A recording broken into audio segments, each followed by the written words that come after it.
Ram Charan introduction ఒక mass hero కదా తను. అలాంటి తనతో ఒక జస్ట్ మామూలు సైకిల్తో ప్లెయిన్ ఇంట్రడక్షన్ ఒక రెగ్యులర్గా తమిళ సినిమాల్లో జరుగుతుంటుంది. అది అంత మాస్ హీరోకి అలాంటి ఇంట్రడక్షన్ ఇవ్వాలనుకున్నప్పుడు మీ ఆలోచన ఏంటి? రామ్ చరణ్ ఏమన్నారు? ఒప్పుకున్నారా లేకపోతే? ఏమిటండి అనుకోకుండా ఏంటంటే ఇన్బిల్ట్గా కథ అనుకున్నప్పుడు వచ్చేస్తే అట్లా నేను ప్రత్యేకంగా చరణ్ కథ నేను ఇవ్వలేకపోతున్నా ఫీలింగ్ తెలియదు నాకు యాక్చువల్గా చేసినప్పుడు. అలా తెలిస్తే కనుక చేయలేము.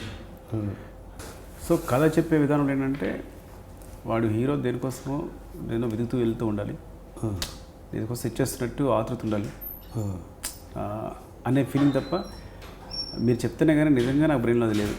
ఇది ఐ మీన్ ఇట్ ఏంటి, నేను తనకి సపరేట్ ఇంట్రడక్షన్ ఇవ్వలేదు, ఇవ్వలేకపోయాను అనుకోలే. అలా అనుకోలేదు యాక్చువల్గా. అయితే ఏంటంటే నేనేమనుకున్నానంటే నేను మంచి ఇంట్రడక్షన్ అంటే డైరెక్ట్గా టాప్ యాంగిల్ నుంచి ఆయన సౌండ్ మాత్రం వినిపిస్తుంటుంది. ఆ నెమ్మదిగా ఎవరో సైకిల్ తొక్కుతున్నారు అలా వెళ్ళి నెమ్మదిగా ఎవరు తొక్కుతున్నారని రివీల్ చేస్తే తన ఎక్స్ప్రెషన్ చూపించి రివీల్ చేద్దాం అనేది పెద్ద ఇంట్రడక్షన్ అనుకున్నాను నేను యాక్చువల్గా. ఓకే. సో మేబీ అది గట్టిగా నమ్మడం వల్ల నేను మళ్ళీ అది అంత కాన్ఫిడెంట్గా తీసాను. Okay okay. అండ్ ఆ షార్ట్ అది ఎన్ని టేక్స్ తీసుకున్నారు? అది ఆల్మోస్ట్ అంటే టూ షార్ట్స్లో కట్ అయినట్టుంది. ఎన్ని టేక్స్ తీసుకున్నారు అక్కడ నుంచి వచ్చి అతని ఫేస్ రివీల్ అయ్యేంత వరకు? యాక్చువల్లీ ఏంటంటే ఫ్లైకమ్తో చేసాం ముందు, చేసి ఒక 4-5 టేక్స్ చేసినప్పుడు వర్కౌట్ అవట్లా. అంటే అంతవరకు వెళ్తుంది కానీ తన దగ్గరికి వెళ్ళి రివీల్ అవ్వడం కష్టమైపోతుంది, అప్పుడు కష్టమవుతుంది. సో అప్పుడు ఏం చేసామంటే గ్రాఫిక్స్కి వెళ్ళాం, సీజీకి వెళ్ళాం. అంటే సీజీ యాక్చువల్లీ సొంత బాగా చేశారు సీజీ అని తెలియకుండా. అయితే రిఫరెన్స్ ఉంది వాళ్ళకి, ఓకే, ఎలా అట్మాస్ఫియర్ చిన్న రిఫరెన్స్ ఉంది. సో లైటింగ్ రిఫరెన్స్ కానీ చుట్టూ అట్మాస్ఫియర్ రిఫరెన్స్ కానీ అంత ఉంది. So it is CGI actually. అయితే అది ఆ క్వశ్చన్ అది ఉంది, ఈ మొత్తం సినిమాలో సీజీ వర్క్ ఎక్కడెక్కడ ఉంది అన్నది. ఇక్కడ కాకుండా ఇంకా ఉందా? ఇక్కడ ఉంది, తెలియకుండా ఉంటుంది. బాగా చేశారు అయితే నిజంగా. సీజీ అంటే ఇది నమ్మలేకపోతున్నాం అంతా. ఒకటే వాళ్ళు చేశారు, చాలా బాగా చేశారు. యుగంధర్ యాక్చువల్లీ. Okay okay. మరి అలాంటప్పుడు మొత్తం షార్ట్ చేయొచ్చుగా, మళ్ళీ కట్ షాట్ అది కట్ షాట్ లేదు ఉన్నట్టుంది. సెకండ్ ఓకే, టాప్ నుంచి వస్తుంది, బ్రీత్తో పాటు అలా వెళ్తుంది మళ్ళీ హీరో రివీల్ అవుతారు single shot. Okay right. And ఇంకొకటి, ఈ సినిమా రామ్ చరణ్ తప్పించి వేరే ఎవరూ చేయలేరు అని ఊహించుకోలేకపోయాను అన్నది మీరు అన్నారు చాలాసార్లు. అఫ్కోర్స్ ఇది ప్రతి డైరెక్టర్ చెప్పే మాటే, ప్రతి కథకి ఆడియన్స్కి ఇది రెగ్యులర్ అయిపోయింది. బట్ నేను అంటాను ఇట్స్ ఆర్గ్యుమెంట్. అంటే మీ వాక్యం ముందే కనిపిస్తున్నారు అంటే మేము చెప్పింది అలా కాదు. నేనేం చెప్పానంటే ఒక సినిమా అయిపోయిన తర్వాత ఒక డైరెక్టర్కి వేరే ఆర్టిస్ట్ ఎవరు మైండ్లోకి రావట్లేదు అంటే అంతకంటే గొప్ప సక్సెస్ కాదు అని. అరే మిగతా వాళ్ళు అయితే చేస్తుండేవారనో, వేరే వాళ్ళు అయితే చేస్తుండేవారని మైండ్లోకి రాలేదు. కంటిన్యూస్గా ఇంకా తనే నా బ్రెయిన్లో తిరుగుతూ తనే ఆక్యుపై చేసేసి తిన తప్ప ఇంకెవరు కాదు అనిపించేలా సినిమా ఎండ్ అయ్యేసరికి నాకు ఆ పరిస్థితి వచ్చింది అంటే నేను నా కాంట్ ఇమాజిన్ ఇంకెవరిని ఊహించుకోలేకపోతున్నాను అని అంటే కనుక ఇంకా అంతకన్నా ఆర్టిస్ట్ సక్సెస్ లేదు. ఆ విధంగా చరణ్ నన్ను మొత్తం ఆక్యుపై చేసేసారు అని చెప్పాను. Okay okay okay okay. Suppose ఇది కాంట్రవర్సీ అని కాదు, సపోజ్ ఈ సినిమాలో జూనియర్ ఎన్టీఆర్ అయితే ఎలా ఉండేది? ఇప్పుడు చూడండి, ఎలా అంటే ఇప్పుడు ఒక పరుగు పందెం పెట్టామనుకోండి, 100 మీటర్స్ పరుగు పందెం, ఇద్దరు వ్యక్తి పరిగెడతారు అనుకోండి, ఎవరు గెలిచారని చెప్పొచ్చు.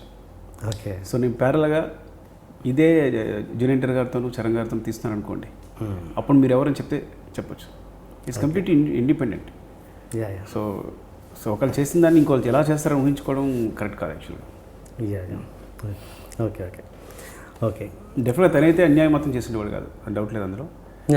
సో ఎవరితో ఇప్పుడు డెఫినెట్గా రామ్ చరణ్, మహేష్ ఎవరు, Tarak, even because they are artist, they are become stars అంతేగాని. సో బట్ ఏంటంటే ఎప్పుడు మనం కంపేర్ చేయలేం. ఎందుకు కంపేర్ చేయలేమంటే ఇద్దరికి ఒకే పందెం పెడితే ఓకే, కానీ మనం సెపరేట్ తీస్తున్నాం. ఒకళ్ళు ఇంకో సినిమా తీస్తున్నాం, ఇంకో సినిమా తీస్తున్నాం. సో అది ఎప్పుడు కరెక్ట్ కాదు కంపేర్ చేయడం. Okay okay right. And Samantha విషయానికి వస్తే, ఒక పెళ్ళైన స్టార్ సక్సెస్ కొడుతుందని మనకు ఒక రికార్డ్ చెప్తుంది. ఏ స్టార్ ఏ హీరోయిన్ కూడా పెళ్ళయ్యాక ఇప్పటివరకు నాకు తెలిసినంత సక్సెస్ కాలేదు, చాలా రేర్ ఒకవేళ ఉన్నా కూడా. అలాంటిది ఆవిడని తీసుకునడంలో మీ గట్స్ ఏంటి? ముందు నాకు దాని గట్స్ ఏం లేవండి. నాకు పెద్ద ఇష్టమై తీసుకున్న కూడా కాదు సమంతని. సరే అంటే ఒక మంచి ఆర్టిస్ట్ కావాలి, తెలుగు వచ్చిన ఆర్టిస్ట్ కావాలి, అట్ ద సేమ్ టైం అంటే తనైతే పల్లెటూరు కొత్తగా ఉంటుంది అని ఏదో సంథింగ్ అని ఫ్రాంక్గా చెప్పాలంటే బిగినింగ్ సమంత రిజెక్ట్ చేశాను నేను. వద్దనుకున్నా. ఓకే, వద్దనుకున్నాను. ఎవరు అనుకున్నారు ఫస్ట్? ఎవరిని కాదు, వేరే చూద్దాం, ఎవరో కొత్త అమ్మాయికి వెళ్దాం అనుకున్నా. ఓకే ఓకే, వద్దనుకోవడం మీన్స్ ఎవరో చెప్తేనే కదా వద్దనేది. ఎవరు ఎవరు అలా అని కాదు, నేను ఓకే ఇద్దరు స్టార్ని సెట్లో మెయింటైన్ చేయలేమో అనుకున్నా. ఓకే, ఒకరి చరణ్ సమంత, నేను ఎప్పుడు ఆ సెట్లో రాసి డైలాగ్ రాసే బాబుతో నేను రాస్తూ ఇద్దరిని వెయిటింగ్లో ఉంచి, ఓకే, అంటే ఇద్దరికి వెళ్ళి మళ్ళీ సారీ చెప్పుకుని లేదు కొంచెం లేట్ అయిందని ఇద్దరికి చెప్పుకునేమో ఒక్క స్టార్ చాలు. Of course Charan is very sweet, is down to earth, నన్ను ఎప్పుడు ఇట్లా ఎవరు ఇద్దరు కూడా సమంత కానీ వచ్చే తెలిసింది వాళ్ళంతా మామూలు జూనియర్ ఆర్టిస్టుల కన్నా ఎంత ఈజీగా డీల్ చేయొచ్చో వాళ్ళని. వాళ్ళంతా స్వీట్ అనే విషయం నాకు ఎప్పుడు వాళ్ళతో వర్క్ చేసినప్పుడు తెలుస్తుంది కదా, ముందు తెలియదు కదా. అందుకు టెన్షన్ పడ్డాను, అప్పుడు ఇద్దరు స్టార్స్ వద్దు, నాకు ఒక్క స్టార్ చాలని. అలా అనుకున్నందుకు గాను సమంత ప్రతిసారి నాకు ప్రతిసారి తను ఇచ్చిన పర్ఫార్మెన్స్ ఇచ్చినప్పుడు నాకు ఫటాఫట కొట్టినట్టు అయింది. అంటే తను వచ్చి ఒక మంచి ఎక్స్ప్రెషన్ ఇవ్వగానే బాగా చెల్లెని కొట్టినట్టు అయింది అనమాట. అంటే తను చేసే ప్రతి పర్ఫార్మెన్స్ ప్రతి ఎక్స్ప్రెషన్ నన్ను కొట్టినట్టే అయింది. అంటే అంత బాగా చేసింది, అంత ఇంప్రెస్ అయిపోయాను. అందుకని ఆడియో ఫంక్షన్లో చెప్పాను తనతో సినిమాలు తీస్తూనే ఉండాలని. ఆ లైఫ్ లాంగ్ తను 30 years ఏజ్ వస్తే 30 years ఉన్న అమ్మాయిలాగా, 40 years వస్తే 40 years ఉన్న అమ్మాయి తీస్తూనే ఉండాలనిపించింది చెప్పాను. అంటే అంత ఇంప్రెస్ అయిపోయాను. ఇద్దరు ది బెస్ట్ అండి, Ram Charan the best so far. And ఇంకొకటి, మామూలుగా హీరోయిన్ తోటి లిప్ లాక్ అన్నది ఓకే, ఇట్స్ కామన్. అండ్ పెళ్ళైన తర్వాత ఒక లిప్ లాక్ సీన్ పెట్టేటప్పుడు మీరు ఎంత ఇబ్బంది పడ్డారు? ఏమన్నా చెప్పే విషయంలో, కన్వే చేయడం విషయం? అంటే ఆర్ట్ ఫామ్ అండి, ఆర్ట్ ఫామ్ని ఎప్పుడు అసలు ఇలాంటి క్వశ్చన్ వేయకూడదు. ఓకే, ఆర్ట్ ఫామ్లో నిజంగా అది రిక్వైర్డా కాదని చూస్తే కంప్లీట్లీ రిక్వైర్డ్ కాకపోతే నేను వాళ్ళని కన్విన్స్ చేయలేను. ఓకే, అంటే కన్విన్స్ అంటే హాఫ్ అన్ అవర్లో అసలు సీన్ తీసాం మేము, హాఫ్ అన్ అవర్లో మేము కన్విన్స్ చేయాల్సిన అవసరం కూడా లేకపోయింది వాళ్ళిద్దరికి. ఓకే, నేను ఇది సీన్ అనగానే ఇట్స్ కరెక్ట్ కదా, తన ఇంకెలా ఎక్స్ప్రెస్ చేస్తుంది, తను లవ్ని గట్టిగా చెప్పే ఇష్టం లేదు తనకి, ఇంకెలా ఎక్స్ప్రెస్ చేస్తుంది, వేరే ఫామ్ ఏంటి, అంతకన్నా ఇంకో సొల్యూషన్ లేదు. That is a unique solution. అలా యూనిక్ సొల్యూషన్కి ఇది ఆర్ట్ ఫామ్ అన్నప్పుడు దాన్ని ఆర్టిస్టిక్గానే చూడాలి కానీ, అంటే ఆర్ట్ ఫామ్లోనే చూడాలి కానీ, అది కళాత్మకంగా చూడాలి కానీ ఇంక దాని మీద క్వశ్చన్స్ ఉండకూడదు నా ఉద్దేశం. ఓకే ఓకే, వాళ్ళు ఎందుకు చేశారు, ఎందుకు చేయలేదు, ఇవన్నీ కరెక్ట్ కాదు. Okay, come to Telugu audience అంతే, నేను దాని గురించి మాట్లాడుతాను. వాళ్ళు కూడా దానికి కళాత్మకంగా చూడాలి, అంతే, ఒక కళగా చూడాలి దాన్ని. ఓకే, అండ్ ఇంకోటి, ఒక సందర్భంలో మహేష్ అని, అంటే ఒక అమ్మాయి ఒక సిచ్యువేషన్ వచ్చినప్పుడు ఒక అమ్మాయి అబ్బాయి చేపట్టుకోవడం ఎంత కరెక్ట్, ముద్దు పెట్టుకోవడం కూడా అంతే కరెక్ట్. రెండింటికి పెద్ద డిఫరెన్స్ ఉండదు ఆటలో. ఇప్పుడు ఇదివరకు పై ఆడదాన్ని చేపట్టుకున్నాడు అంటే ఇదంతా ఒక 30-40 years బ్యాక్ ఎంత తప్పు ఉండేది ఇది. సో ప్లాట్ఫామ్స్ మారుతుంటాయి, జనాలు ఎడ్యుకేట్ అవుతూ ఉంటారు. సో నా దృష్టిలో ఒకవేళ ఒక అమ్మాయి అబ్బాయి ముద్దు పెట్టుకోవడం సినిమాలో తప్పైతే, ఒక అమ్మాయి చేపట్టుకోవడం కూడా తప్పే.